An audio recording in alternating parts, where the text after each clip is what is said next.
Pau pau pau. Jika sendirian, cukup didengarkan. Jangan menoleh ke belakang. Dan selamat datang di Bisikan Tengah Malam.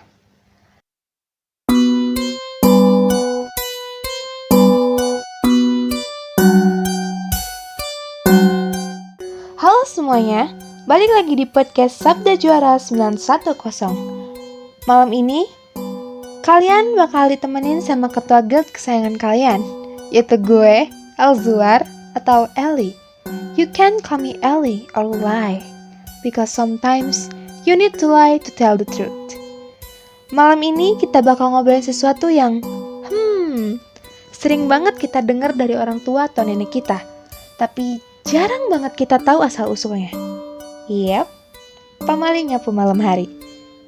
Kalian pernah gak sih lagi iseng nyapu malam-malam, terus tiba-tiba dimarahin sama orang tua, jangan nyapu malam-malam, nanti rezekimu kebuang. Nah, katanya sih gitu.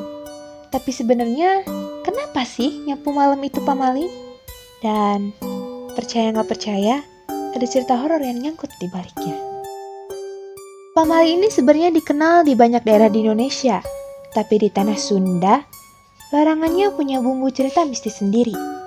Katanya, nyapu malam-malam itu sama aja kayak mengusir rezeki yang udah masuk ke rumah. Logika orang zaman dulu, malam itu waktunya istirahat. Semua kerja rumah selesai di siang atau sore hari. Kalau malam masih nyapu, artinya lo males ngurus rumah di siang hari. Jadi ya, rezekinya diusir sendiri. Tapi, bukan cuma itu. Ada satu versi yang agak bikin merinding. Gue pernah denger dari seorang ibu-ibu di kampung. Dia bilang, kalau kamu dengar orang nyapu di luar rumah malam-malam, jangan pernah keluar atau ngintip, apalagi ada suara sapu ijuk diseret di tanah. Soalnya, katanya itu bukan sapu beneran.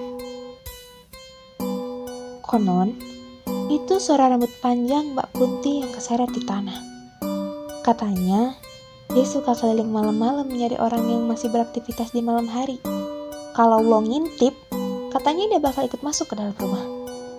Ada juga yang bilang, kalau lo masih nyapu di luar rumah malam-malam, lo bisa nyapu jejak makhluk halus yang lagi lewat. Dan mereka nggak suka. Gak sedikit cerita orang kampung yang tiba-tiba sakit atau kena sial setelah nyapu malam. Gue pernah diceritain sama tetangga. Ada seorang pemuda yang ngeyel nyapu teras rumahnya tengah malam karena banyak daun kering. Awalnya gak ada yang aneh, tapi besok paginya dia gak bisa bangun dari tempat tidur. Katanya sih waktu nyapu, dia nginjek bayangan sesuatu yang gak kelihatan. Percaya gak percaya, pamali ini emang jadi bagian dari budaya kita. Bisa aja larangannya punya alasan logis, kayak biar gak ganggu tetangga atau supaya orang di rumah istirahat tepat waktu. Tapi gak ada salahnya juga buat menghormati tradisi dan nasihat orang tua. Jadi, kalau malam-malam lo pengen nyapu, mending tunda deh sampai besok pagi. Atau enggak, sapuin tuh kotoran ke pojok rumah, daripada rezeki lo kebuang, atau malah ada tamu yang gak diundang ikut masuk rumah. Mending pilih mana? Tunda aja gak sih? Sekian cerita pamali dari gue malam ini. Kalau kalian punya pengalaman horor soal nyapu malam atau pamali lainnya, share di kolom komentar atau DM gue di Instagram dengan username _sabdaradio.910. Sampai ketemu di episode berikutnya.